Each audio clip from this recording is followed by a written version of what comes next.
So just before we get into the video, I want to give a huge shout out to the very talented LA Explorer who provided this video with a lot of the photos of the Santa Monica Bandai pop-up shop display. He was very kind enough to share with me some awesome shots that he took of the upcoming figures, including the androids and event exclusives. He has his very own awesome channel, so if you're into cosplay or have an interest in seeing some of his really cool videography, go check out his channel. I'll have the link in the description, or it should be popping up somewhere on the screen right now. Alright, so on to the video. Can you believe just how fast this year has gone by? We are now at the halfway point of 2021, and I guess it's kind of a thing now, instead of waiting till the end of the year, but to do a mid-yearly top 10 or countdown of the best figures we have so far. So in this video, we're going to do a little recap, including my thoughts on all the releases up till this month of July, and I did pick up every figure this year, not like last year where I skipped a few. I want to give you my overall thoughts on how the line is coming along so far, what's still in store for the remaining of 2021, and with Comic-Con coming up in just a few weeks, my thoughts on those exclusive reveals, and towards the end of the video, a few speculations, and I guess my own personal expectations on what I think Tamashii might have for the last remaining slots of this year. Okay, so let's stop the video right here, because at the time this video was originally recorded, Tamashii hadn't made its official announcement of the 2 Dragon Ball Super androids for December. Yes, those slots are already taken, but we still have November. Yes, it's only 1 month, but that still leaves us with 1 or 2 more releases that are still yet to be announced. And my comments at the end of the video, well, half of them anyway, are still kind of relevant. Okay, let's get back to the original recording. So Tamashii were definitely off to a stellar start to the year with their release of s.h.figuarts Bardock, an iconic Dragon Ball Z character whose release was long awaited by fans and collectors alike. With how popular Bardock seemed to be with Dragon Ball Z fans, it was kind of surprising that it took so long to actually get him in s.h.figuarts form. Luckily, Tamashii finally heeded our call and graced us with what I think is one of the best releases in the s.h.figuarts Dragon Ball line. Yes, the colors aren't ideal for most fans, as Tamashii opted to go for a more lime green as seen in Dragon Ball episode of Bardock. The figure was also reported to suffer from some QC issues, with the forearms being too tight and snapping off, and loose wrist pegs that came out of the socket. However, despite these quality issues, the release is still an outstanding figure and representation of the character overall, and all I can want from a Bardock in 6-inch plastic form. The figure was just a pleasure to pose, with some of the best articulation in the line, a completely brand new sculpt from head to toe, and some decent accessories including Bardock's signature move, the Spirit Cannon. Moving on to February and continuing with Tamashii's series of Frieza saga releases, we have the 3rd entry in the Ginyu Force, Recoome. This figure, like his previous 2 teammates, Jace and Captain Ginyu, was another excellent figure in the line. Recoome delivered in all areas, from being faithful to the source material, fantastic articulation for its size, and once again having that little something extra I feel all Ginyu Force figures have when compared to other releases. Unfortunately, there have been reports of the forearm articulation being overly tight, causing it to crack when trying to loosen it up. And that's definitely not something you want with this figure being a web exclusive and a little bit more expensive than your average regular release. Still, this is an excellent figure, probably my number 2 amongst the Ginyu Force, and one you'll want in your collection if you're looking to complete the team. Looking back at the impressive roster we had over the past 6 months, and still have coming up for 2021, Raditz was amongst 3 figures I was personally really looking forward to, and for the most part it didn't disappoint. Despite the lack of paint in areas I thought needed paint, and for painted areas where they should have left it coloured plastic to avoid unnecessary paint rub, the overall sculpt and aesthetic proved that Tamashii were heading in a new, more anime-inspired direction. Again, we were treated to a completely brand new sculpt, with the highlight being the very anime-accurate head sculpts. Though lacking in any energy effects this time around, the size and proportions of the figure were quite satisfying in my opinion. So April saw the release of another heavy hitter in the game, a character, or should I say a form, a lot of collectors have been waiting for, ever since we got his final form way back in 2016, I want to say it was, and that is, of course, First Form Frieza.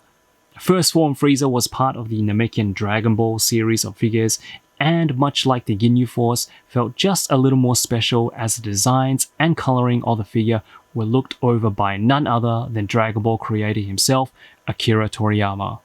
First Form Frieza was also a regular release, which made him readily available to fans and came with a plethora of accessories, including his iconic Frieza pod. First Form Frieza is not only fun to pose, but also came with so many display options. First Form Frieza is not only fun to pose, but also came with so many display options, a figure I think is high up on many collectors' top 10 for 2021.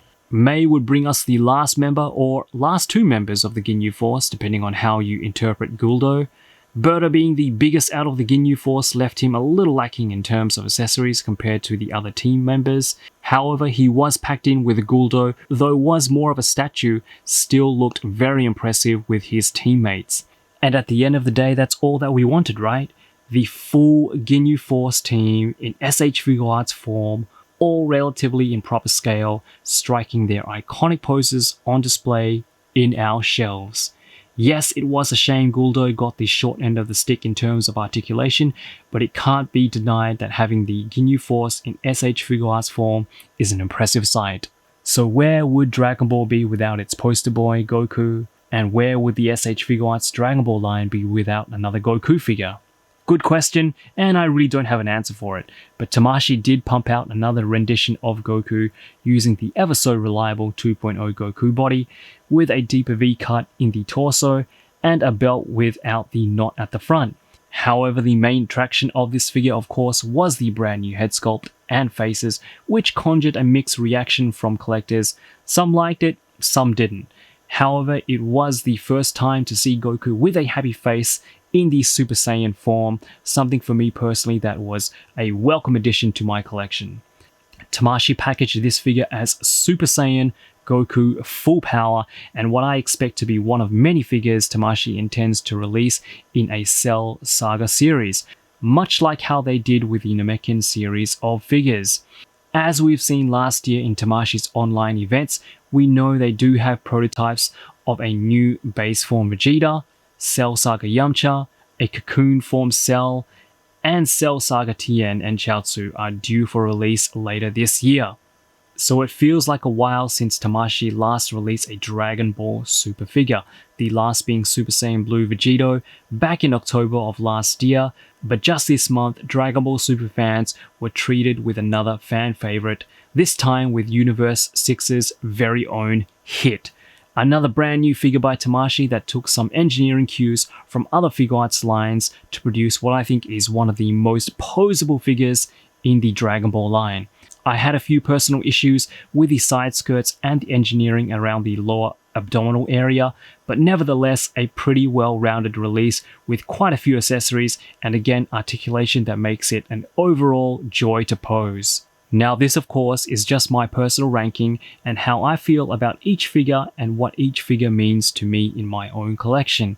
So with that said, here are the last 7 releases in order I would rate them. Every release so far this year has pretty much been a knockout in their own right, with First Form Frieza taking the top spot just because it's the full package. It has everything you would possibly need in a First Form Frieza figure, as well as being faithful to the source material without sacrificing articulation. It's a lot of fun to pose and you can recreate just about any scene First Form Frieza is iconic for, and the amount of accessories you get including Frieza's pod makes for so many display options. Number 2 and 3 on my list was Raditz and Bardock, with Raditz just edging out Bardock, and that's just more of a personal preference more than anything. I've always had a soft spot for these characters, and I love the anime to plastic representation Tamashii have given us. New sculpts, anime-esque aesthetics, and some great articulation. Number 4 and 5 are the remaining Ginyu Force members, excellent representations of their characters with fantastic articulation for their size, and just all round really fun unique figures that are just a joy to play with. Hit takes my 6th place, and at this point it's pretty close with only very minor details separating each figure. I love the articulation on this guy. It was so easy and so smooth to get hit into poses, and that coupled with the many accessories gave this figure quite a few display options. My only gripes with it were the side skirts falling off that I want to say aren't so much of a problem, but can get a little annoying sometimes if you spend some time playing with the figure. I also felt that the waist could have been done a little bit better to hide those gaps, but I understand it was done to enhance the mobility of the figure. Last but definitely not least is Super Saiyan Goku Full Power, which is not by any means a bad figure in my opinion. I like the brighter orange, I like the choice of deeper V in the gi and the tasselless belt, and of course the new head sculpt, which is an excellent piece, really brings it all together. The only reason it's on the bottom of this list is that compared to the other releases, it reuses some older parts. And of course that's unavoidable, and when you think about it, it really isn't much of a reason at all. Still, despite its ranking, I still really do enjoy this figure. It's a great update to a form of Goku we haven't got since the 1.0 release, way back when the line first started. And at the price point, I think it's also a great entry-level figure for those who are just starting out their collection journey as well. So where does this leave us for the rest of the year? Well, as I mentioned earlier in the video, Tamashii has already mapped out pretty much all releases for the second half of 2021, all the way up till December. As we know now, we will be getting a double release with Dragon Ball Super Androids 17 and 18 in December. However, November is still unannounced, and in my original recording of this video, I speculated that we may see a release or some of the figures Tamashii has shown prototypes of in the last year or so. Those figures being prototypes of a new Cell Saga base form Vegeta, a Cell Saga Yamcha, and Imperfect Cell himself. We also got a look at a prototype Dodoria not too long ago, and depending on how well First Form Frieza did, according to the marketing team at Tamashii, this would determine whether or not we would actually see Dodoria in full production. And just to recap the second half of releases for 2021, there is actually quite a lot going on. For July, the original Dragon Ball series fans will be able to get their hands on a web-exclusive Lunch, which includes both her good and bad personas. There is also a regular release coming out in July, which isn't your traditional figure release, but the first time we see an accessory pack from Tamashii. The accessory pack includes an eating faceplate for Goku, some hands with a spoon and chopsticks, some food, and tables and chairs. August is probably the most exciting month for me personally, as we finally get a Cooler in his final form as a Figuarts figure. In conjunction with this release, we also get a basic re-release of Goku Black or Rosé minus his base form head. September is the month for Cell Saga Tien and Chaozu, who is articulated, fantastic. A good chance to grab the character if you missed out on the shirtless version. To coincide with Tien's release, we get our second figure from Imagination Works, this time with Vegeta, which looks to be a mix of soft and hard plastics, as well as the use of soft cloth materials as well. Should be interesting. We actually get 3 releases in October, the long-awaited fan favorite, and finally, Super Saiyan 4 Goku as a regular over-the-counter release, Namek and Bulma as a web exclusive, and Clone Goku as an event web exclusive as well. Tamashii haven't announced any figure for the month of November, but just a couple of days ago, the slot for December has been filled with Androids 17 and 18 as they appear in the Tournament of Power. Now, my biggest guess for November are what I just mentioned earlier. I think we will be seeing some more Cell Saga figures in the form of Vegeta, Yamcha, and Imperfect Cell himself. Though we did see a working prototype of Dodoria, I think Tamashii are going to save him for later, maybe next year, as almost a third of the releases this year were from the Frieza saga. I think we will probably get a hint of what Tamashii have lined up for the month of November, as Tamashii's Comic-Con event for 2021 is just around the corner, next week to be exact, and there we might just see something Tamashii haven't already announced, maybe their last intended release for November. And what better time to transition to the next part of the video with this year's event exclusives for 2021. They are, of course, Super Saiyan God Goku with a translucent reddish pink hairpiece, decked out with a brighter, more vibrant orange paint job, a more anime accurately painted Beerus and Whis, with Beerus coming with a slight upgrade on one of his alternate heads, a teardrop added to his yawning face, and the last release being a more anime accurate inspired Nappa. All very sought after figures on the aftermarket, and once again, all only exclusive to Bandai Premium US. Still, this is an excellent roster and is definitely a great chance for people who missed out the first time around. So I know I crammed a lot into this video, and for the most part it was just me sharing my thoughts on the line so far and what the future has in store for us. I'm really interested in hearing what you guys think. What have been your favorite figures so far? What are you looking forward to the most? How do you guys feel about this year's event exclusives? And what do you think Tamashii have for us in the month of November? I'd love to hear all of your opinions and speculations, so let me know in the comments. This was just a fun little video I wanted to put together since we are already at the halfway mark. I had some fun making this video and I hope you guys enjoyed watching it as well. As always, thank you so much for tuning in. You guys are the best. Stay safe, keep healthy, and I'll be seeing you all very, very soon. Yoroshiku!